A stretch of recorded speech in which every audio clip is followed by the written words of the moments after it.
데살로니가 전서 두 번째 시간입니다.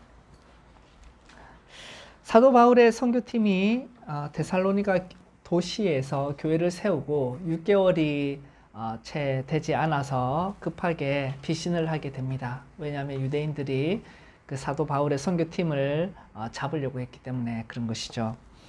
뜻하지 않게 데살로니가 교회를 떠나게 된 사도 바울의 마음에는 이 어린 교회가 항상 마음에 남아 있었을 것입니다. 몇 달 뒤에 바울은 디모데를 보내어 그 교회의 소식을 듣게 됩니다. 디모데가 전한 소식은 우리가 오늘 읽은 것처럼 믿음과 사랑과 소망의 열매를 온전히 맺고 있다. 그 어린 교회가 핍박 가운데서도 믿음과 소망과 사랑의 열매를 온전히 맺고 있다라는 소식을 듣고 하나님께 감사하며 참으로 그 은혜를 주신 하나님께 감사의 기도를 올려드리는 바울의 모습을 우리는 지난주에 또한 살펴보았습니다. 믿음과 소망과 사랑, 이 세 가지는 항상 있어야 하는 것이죠. 하나님의 말씀에, 하나님의 백성 가운데 이 믿음과 소망과 사랑은 항상 있어야 된다라고 합니다. 그래서 이것을 두고 신앙의 세 기둥이다라고 말할 수 있겠습니다. 우리의 신앙의 세 기둥이 뭐냐라고 할 때 믿음과 소망과 사랑입니다. 이거는 또한 그리스도인의 삶에 대한 요약이죠.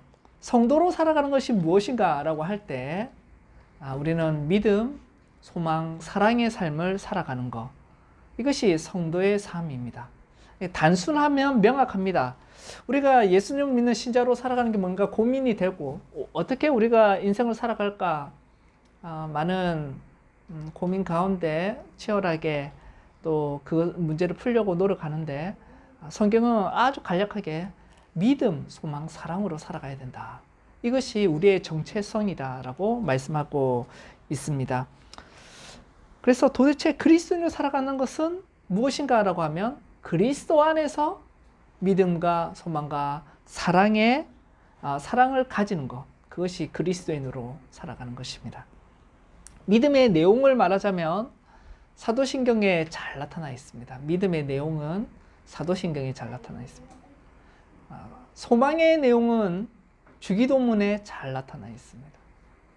그리고 사랑의 내용은 십계명에 잘 나타나 있습니다. 그래서 종교개혁의 전통이 있는 교회들은요, 이 사도신경과 주기도문과 십계명을 신앙교육의 뼈대로 삼았습니다. 교리문답을 구성했고요. 그것을 설교와 더불어 신자들에게 가르쳤습니다. 그럼으로써 신자들이 그 교리를 배움으로 믿음과 소망과 사랑의 삶을 살아가도록 격려하고 훈계하였던 것이죠. 그래서 믿음, 소망, 사랑은 사도신경, 주기도문, 십계명은 기독교 신앙의 간략한 정의입니다. 그리고 그리스도 안에서 하나님이 주신 삶의 정수라고 할 수 있죠. 따라서 사도 바울은 이 믿음, 소망, 사랑이 있는 데살로니가 교회 성도들을 두고 4절에 보시면 뭐라고 말합니까? 하나님의 사랑하심을 받은 형제들아 너희를 택하심을 아노라 라고 확실하게 선언했습니다. 너희 삶 가운데 믿음과 소망과 사랑이 있는 것을 보니까 너희는 택한 백성이다. 이 너무나도 확실하다라는 것이죠. 반대로 이야기하면 하나님의 택한 백성은 반드시 믿음과 소망과 사랑의 삶을 살아가게 되는 것입니다. 물론 이 칭찬은 데살로니가 교회에 이제 칭찬을 하는 것이죠. 이것은 또한 끊임없는 격려가 됩니다. 너희는 계속해서 이렇게 살아야 돼라는 것이죠. 어린아이가 부모로부터 칭찬받습니다. 아유 이렇게 하니까 너무 착하다, 너무 잘했어. 이 말은 칭찬으로 끝나는 게 아니라 앞으로 계속해서 그렇게 해, 그런 행동을 하렴이라는 그러한 권면과 마찬가지죠. 그래서 성경에 나오는 칭찬은 또한 권면입니다. 여러분, 믿음과 소망과 사랑은 눈에 보이지 않습니다. 그렇죠? 그러면 어떻게 사도 바울은 데살로니가 교회가 믿음과 소망과 사랑을 가지고 있다라고 확신을 했습니까? 파견받은 디모데는 도대체 어떤 근거로 데살로니가 교회가 택한 백성의 증거인 믿음과 소망과 사랑을 가지고 있다라고 전한 것입니까? 여러분, 믿음과 소망과 사랑이 성령님의 은혜라면 이것은 성령의 은혜는 성령의 열매로 나타나기 때문에 그렇습니다. 열매를 통해 그 나무가 어떤 나무인지를 알 수 있는 것이죠. 눈에 보이지 아니하는 믿음과 소망과 사랑은 눈에 보이는 열매를 맺게 됩니다. 그래서 거짓말할 수 없어요. 아무리 내가 믿음을 가졌다, 내가 소망을 가졌다, 내가 사랑을 가졌다라고 할지라도, 그렇게 주장하고 입으로 말한다 할지라도 그것에 열매가 없으면 인정받을 수 없습니다. 눈에 보이지 않는 믿음과 소망과 사랑은 눈에 보이는 열매를 맺는데, 그 열매가 오늘 본문은 세 가지를 말합니다. 먼저는 믿음의 역사라고 되어 있는 행위입니다. 행위, 믿음의 행위, 그리고 사랑의 수고, 소망의 인내, 이 열매를 가르쳐 주고 있습니다. 이 세 가지가 바로 택함을 받은 성도들의 모습입니다. 여러분이 믿음이 있다고 하면 행위가 있어야 되고, 소망을 가졌다라고 주장한다면 그 소망에 따른 인내가 드러나야 되고, 여러분이 참으로 나는 사랑을 가졌다고 한다면 사랑의 수고가 나타나야만 한다라는 것입니다. 오늘 우리는 데살로니가 교회가 보여준 이 믿음의 행위, 또 소망의 인내, 사랑의 수고, 이 가운데서 한 가지 믿음의 행위를 살펴보겠습니다. 이를 통해 우리의 교회와 또 신자 개인의 신앙을 한번 하나님의 말씀 앞에서 점검하고 하나님의 교훈을 받고자 합니다. 우리는 믿음의 반대말을 행위로 생각하기가 쉽습니다. 믿음과 반대되는 거 행위. 결코 믿음과 행위는 같이 갈 수 없는 거, 이렇게 생각하기가 쉽습니다. 왜냐하면 사도 바울이 자신의 서신서에서 믿음과 행위를 대비시키기 때문에 그렇습니다. 근데 여러분, 우리가 꼭 기억해야 될 것은 사도 바울이 믿음과 행위를 마치 반대인 것처럼 말하는 맥락이 뭐냐라고 할 때, 구원의 조건에 대해서 논의할 때입니다. 구원을 받는 조건을 이야기할 때 우리는 행위가 아니라 믿음이다라고 말하는 것이죠. 그래서 구원의 조건을 따질 때는 믿음과 행위를 구분합니다. 우리의 행위로 구원받는 것이 아니라, 그러면 누구의 행위입니까? 예수님의 행위로 구원을 받고, 우리는 예수님의 행위를 믿음으로 구원을 받는다라는 것입니다. 그래서 우리의 행위와 그리고 믿음을 구분하는 거죠. 더 정확하게 신학적으로 말하면 율법의 행위와 복음의 행위를 구분하는 것입니다. 행위는 항상 필요합니다. 믿음도 하나의 행위입니다. 누구의 행위를 믿는 거예요? 예수님의 행위를 믿는 것이죠. 그래서 우리가 행위로 구원받을 수 없다라고 말하는 것은 우리의 행위로 구원의 조건을 댈 수 없다라는 겁니다. 대신에 예수님의 행위를 우리가 믿음으로 구원을 얻는 것입니다. 예수님이 나를 위하여, 우리를 위하여 이루신 그 일을 믿음으로, 복음을 믿음으로 구원을 얻는다라는 것이죠. 이처럼 구원의 근거를 설명할 때가 아닐 때는 성경은 믿음이라는 단어는 항상 행위와 함께 나옵니다. 유명한 구절이 야고보서이죠. 그래서 행함이 없는 믿음은 죽은 믿음이다 라고 말합니다. 그리고 예수님의 말씀도 자세히 들어보면 예수님께서 얼마나 행위를 강조하셨는지 모릅니다. 회개의 열매를 맺어라. 나를 사랑하는 내 계명을 지키라. 열매를 맺고 계명을 지키는 것. 이것이 누가 하시는 말씀이에요? 우리의 믿음의 주인이신 예수님이 하시는 말씀. 그 믿음의 주인인 예수님께서 행위를 엄청나게 강조합니다. 살아있는 것은 움직입니다. 죽은 것은 움직이지 않습니다. 항상 행동합니다. 그러니까 믿음은 행동을 불러일으킵니다. 나는 믿는다라고 하면서 아무런 행동을 하지 않는 것, 그거는 죽은 믿음, 사실은 믿음이 아니다라는 것입니다. 믿음과 행위를 대비시켰던 사도 바울도 오늘 본문에는 믿음의 행위를 말하고 있습니다. 바울은 데살로니가 교회에 뭐가 있다고요? 믿음의 역사, 믿음의 행위가 있다라고 말을 합니다. 그 의미를 더 자세히 풀면 믿음으로부터 생산된 행위를 너희가 가지고 있다라는 것입니다. 그러니까 믿음으로부터 비롯된 행동을 너희가 한다라는 말이죠. 믿음은 가만히 있지 않고 항상 행동을, 행위를 생산해냅니다. 믿으면, 우리가 어떤 믿으면 그 믿음을 따라 행동을 하게 됩니다. 그러면 여러분, 데살로니가 교회 성도들에게 나타난 믿음의 행위는 구체적으로 어떤 것이겠습니까? 오늘은 세 가지 살펴보겠습니다. 먼저는 데살로니가 교회 성도들은 믿음을 가졌기 때문에 우상을 버리고 하나님께로 돌아왔습니다. 오늘 본문 1장 9절에 보니까 데살로니가 교인들은 우상을 버리고 하나님께로 돌아왔다라고 합니다. 우상을 버리고 하나님께 돌아왔다. 믿음은 우상을 버리는 행동을 하게 한다라는 거죠. 종교의 자유가 있는 현 시점에서 한국 땅에 살아가는 우리에게는 종교를 바꾼다는 것이 그렇게 어렵게 느껴지지는 않습니다. 그러나 당시에 종교라는 것이 사회생활과 밀접하게 연결되어 있기 때문에 우상을 버리고 예수님을 믿는다라는 것은 정말이지 간단한 일이 아니었습니다. 엄청난 희생을 요구했습니다. 당시에는 이방신을 섬기지 아니하면 사회활동에 제약을 받게 됩니다.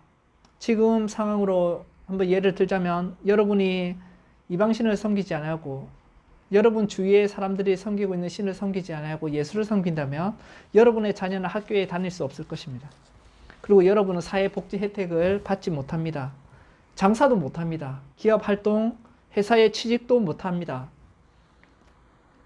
예수를 믿는 가족 구성원 때문에 다른 가족들이 또한 동일한 피해를 받게 됩니다. 그러면요, 성도는 어떻게 됩니까? 가족들의 원한과 분노의 대상이 되기도 하는 것이죠. 예수 믿는 사람들은 이웃 사람들, 여러분의 친구들의 눈에는 배타적인 사람으로 보이고 또한 이웃 사람들의 마음에 깊은 상처를 주는 존재가 됩니다. 왜냐하면 그들의 신념을 여러분은 무시하기 때문에 그렇습니다. 그들이 섬기고 있는 신들이 다 헛된 것이다 라고 말하기 때문입니다. 그러므로 데살로니가 교인들은 고소를 당하는데 어떤 고소를 당하냐면 무신론자로서 고소를 당합니다. 우리 하나님 섬기는데 무슨 무신론자냐? 그들이 섬기는 많은 그리스 로마의 신들, 제우스 신을 비롯하여서 많은 신들을 섬기지 아니하기 때문에 기독교인들은 무신론자다. 그렇게 고소를 당하고 피해를 입습니다. 데살로니가 도시에서 보면 그 도시에서는 날씨가 맑으면 구름만 끼지 아니하면 뭐가 보이냐면 올림푸스 산이 보입니다. 그리스의 올림푸스 산, 신들이 살아가는 산, 그 산이 데살로니가 도시에서는 잘 보였습니다. 이것은 현대의 이제 도쿄와 비교할 수 있겠죠. 여러분, 일본 사진 중에 풍경 사진 중에 유명한 것이 뭐냐면 도쿄 도심에서 이렇게 후지산을 바라보는, 후지산이 이렇게 하얗게 눈이 덮인 후지산이 보이는 그 사진을 여러분 한 번쯤은 보셨을 것입니다. 그렇죠? 정말 신비롭고 아름답습니다. 후지산의 정상이 도쿄 시내를 탁 내려다보고 있습니다.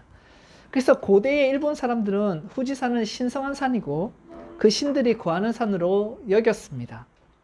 그래서 고대 도쿄 사람들은 그 산을 바라보면서 신이 우리를 다스리고 우리를 보호한다라고 본 것이죠. 지금도 맑은 아침에 도쿄에서 후지산이 너무 맑아서 딱 보이면 오늘은 좋은 일이 있는 날이다. 이렇게 현대 일본인들도 길조로 받아들이기도 합니다. 여러분, 이처럼 데살로니가 도시에서도 그리스의 올림푸스 산 정상이 보였습니다. 한 80km 정도 떨어져 있는데 후지산은 도쿄에서 100km 떨어져 있거든요. 그러니까 더 가까이 있는 것입니다. 크기는 한라산보다 한 1.5배라 합니다.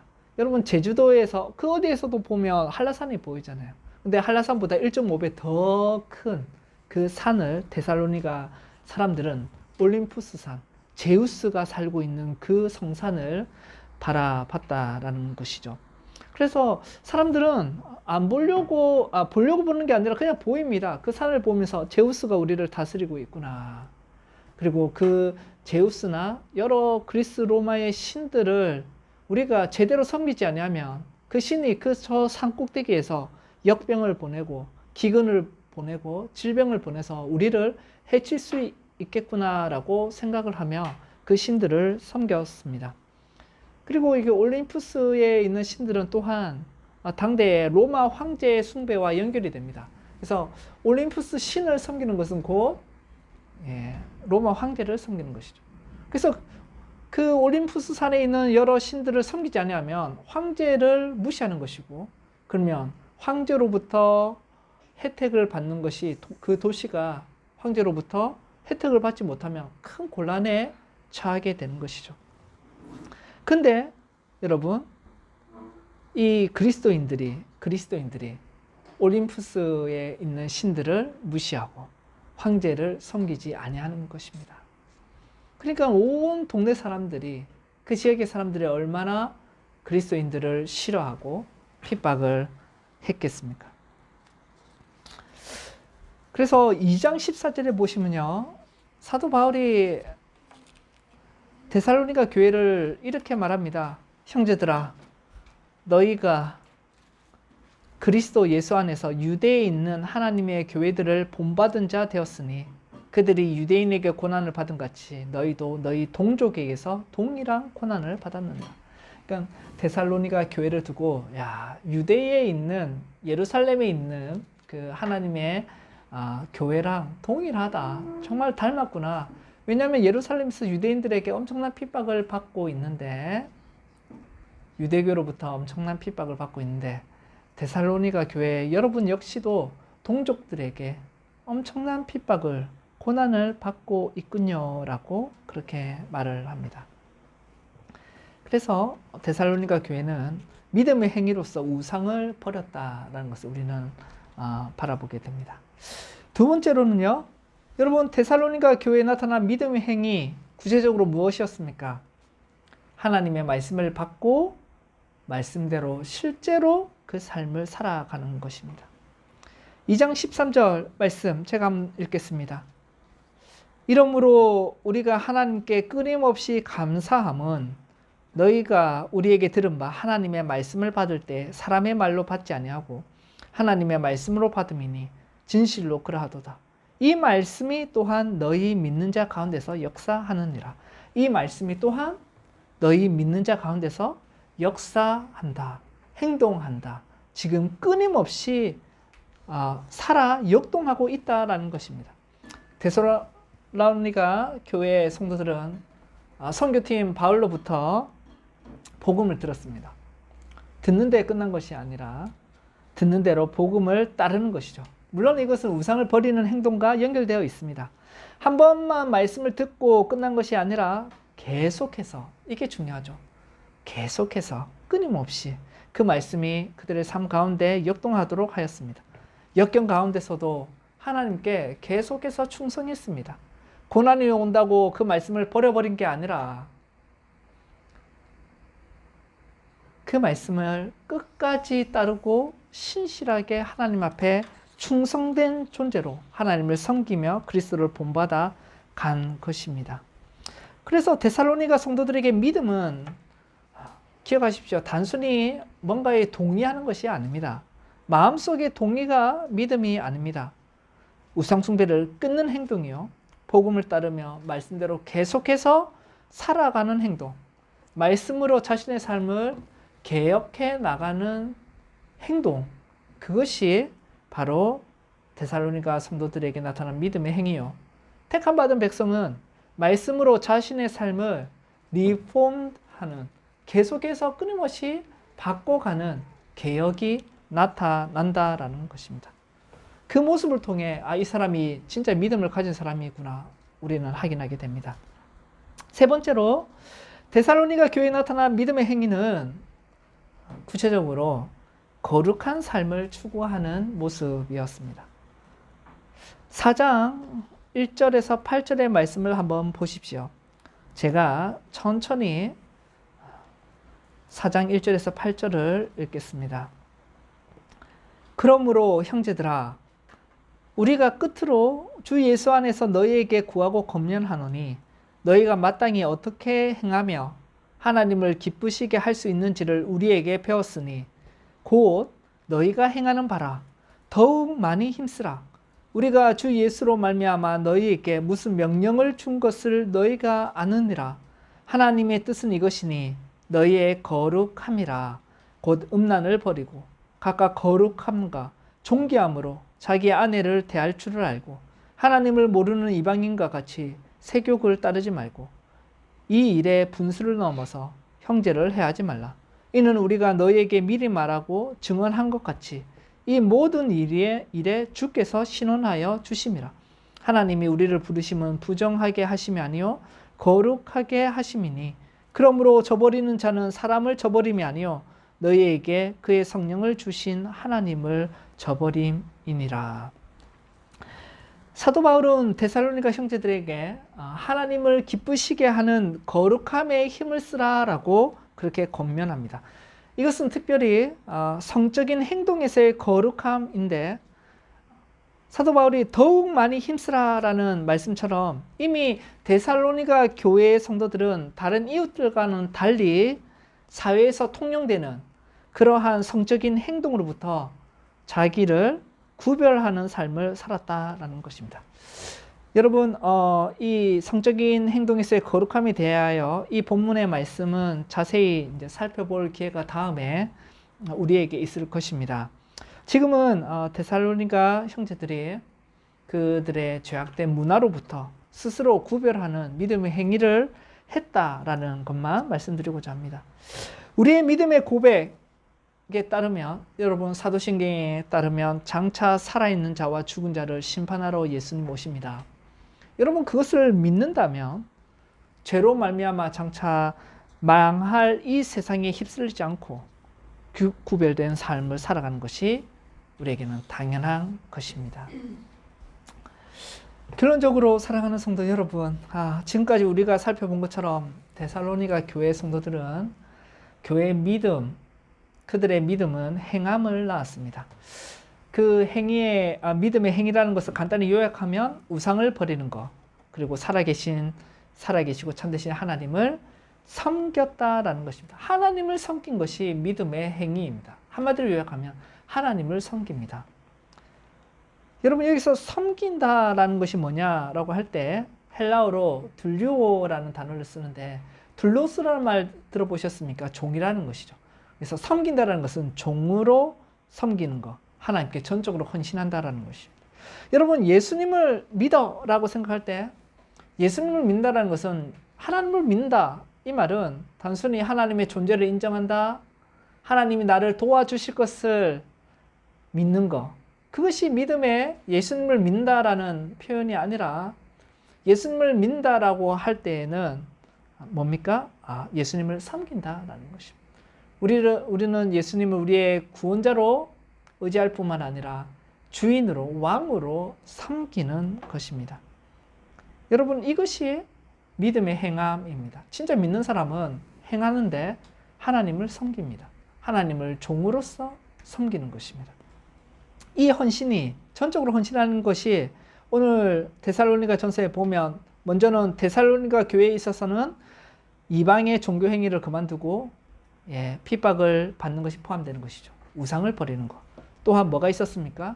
끊임없이 계속해서 말씀으로 자신의 삶을 개혁하는 충성됨, 그것이 포함되고 또 셋째로 핍박 가운데서도 신실하게 거룩한 삶을 살아가는 그 모습이 바로 하나님을 섬기는 모습입니다. 이런 것을 통해서 데살로니가 성도들은 자신들이 진정으로 하나님의 택함을 받은 백성임을 보여주었던 것이죠. 사랑하는 성도 여러분, 우리 교회도 우리 모두도 사도 바울로부터 하나님의 사랑하심을 받은 형제들아 너희의 택하심을 안다라는 평가를 받기를 진심으로 원합니다. 그러므로 우리에게는 믿음의 행위가 있어야 됩니다. 여러분 믿음이 있으십니까? 여러분 한 사람 한 사람 모두가 믿음이 있기를 진심으로 바랍니다.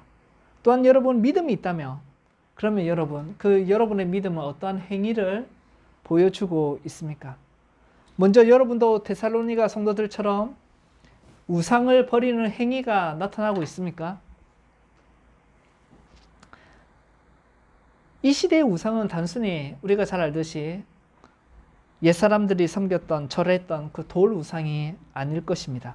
현대의 우상은 여러분의 삶 가운데서 하나님보다 더 중요해진 것, 그것이 우상이다라는 말 여러분 익히 많이 들어서 아실 것입니다. 여러분을 정말 만족해 하고 하나님 외에 여러분을 만족시키고 여러분의 안전을 지켜주고 의미 있게 여러분의 삶을 의미 있게 만들어 주기를 기대하는 것.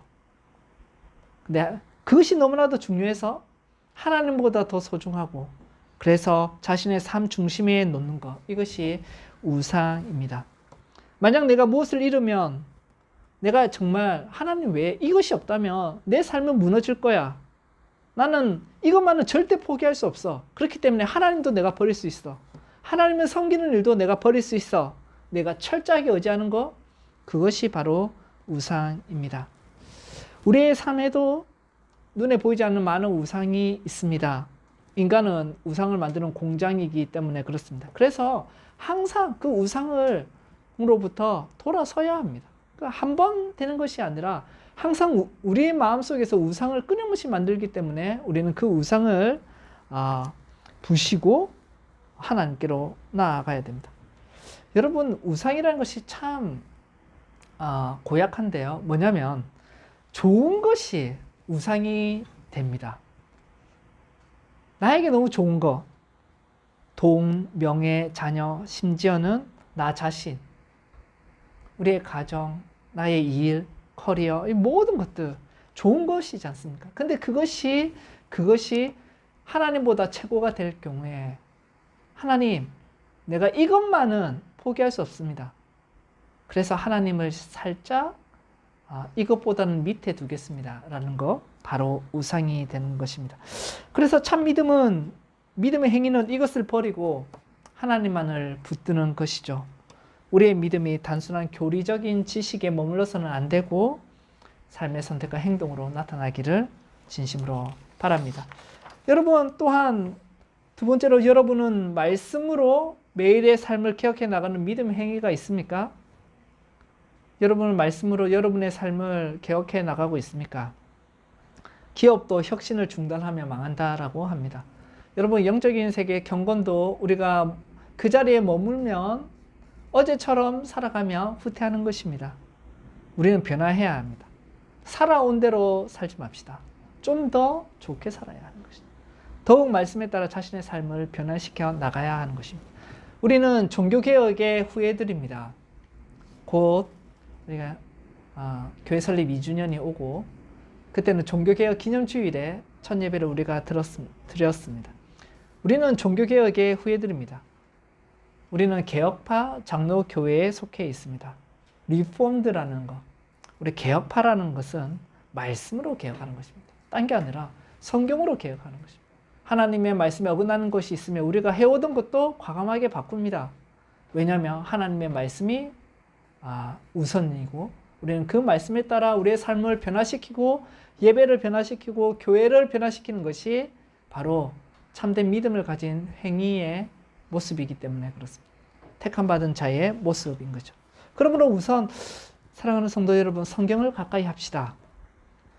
디모데후서 3장 16절에 모든 성경은 하나님의 감동으로 된 것으로 교훈과 책망과 바르게 함과 어로 교육함에 유익하다라고 하였습니다. 이것을 믿는다면 정말 우리는 성경을 가까이 해야 되는 것이죠. 요한복음 6장 68절에 주여 영생의 말씀이 주께 있사오니 우리가 누구에게로 가오리까? 영원한 생명을 주는 말씀이 예수님께 있고 이 예수님의 말씀이 성경에 기록되어 있는데 우리가 무엇을 따르겠습니까? 여러분 성경이 하나님의 말씀으로 믿는다면 행위가 나타나죠. 성경을 가까이 해야 돼요. 성경을 읽고 그 말씀대로 우리의 삶을 바꿔야 합니다.